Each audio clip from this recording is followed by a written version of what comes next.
તો ફાઇનલી મિત્રો મસ્ત મજાની રેડી થઈને મોર્નિંગમાં અમે લોકો જઈ રહ્યા છે મોગલમાં. ફાઇનલી ગાડી આપણી નીકળી ગઈ છે મોગલમાં અને બધાની જય માતાજી જય મોગલની જય દ્વારકાધીશ.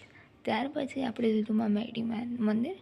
ત્યાં મેડીમાનું મંદિર દર્શન કરી અને બધા માટે પ્રાર્થના કરી અને ત્યારબાદ પ્રાર્થના કરી અને દર્શન કરીને આગળ વધ્યા આપણે કેમ કે મોગલમાના મંદિર જતાં પહેલાં આવે છે મેડીનું મંદિર. ત્યાં જ હું આવી ગઈ. હવે હું કેવી લાગુ છું જરા કમેન્ટ કરી દેજો.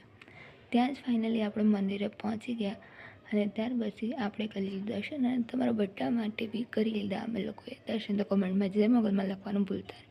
અને આ છે મોગલમાના મંદિરનો વ્યૂ કે જે બહુ જ મસ્ત અને બહુ આ છે બહારનો વ્યૂ જ્યાં મંદિરમાં એન્ટ્રી થાય છે ત્યાં. અને ત્યાં છે આપણી ધજાના દર્શન. તો તમે લોકો બી ધજાના દર્શન કરો અને જો કદાચ મોગલમાના મંદિરે જાઓ તો આ ફ્રી સેવાનો લાભ લેવાનો ભૂલતા નહીં. અને ત્યાં આપણે નીકળી ગયા છે બહાર કેમ કે આપણે જવાનું છે ઘરે.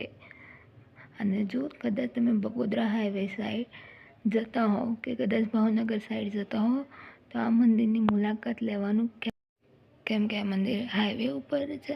અને આવ્યા પછી માં મોગલના દર્શન કર્યા પછી તમને લોકોને એક સુકૂનની અનુભૂતિ થશે. ત્યાર પછી ફાઇનલી આપણે આવી ગયા છે આપણા ઘર સાઈડ મીન કે રિવરફ્રન્ટ સાઈડ આપણે પહોંચી એટલે ફાઇનલી ઘરે પહોંચી ગયા. અને ઘરે પહોંચ્યા બાદ ત્યાર પછી પાછી હું નીકળી ગઈ મેડીમાના દર્શન કરવા માટે.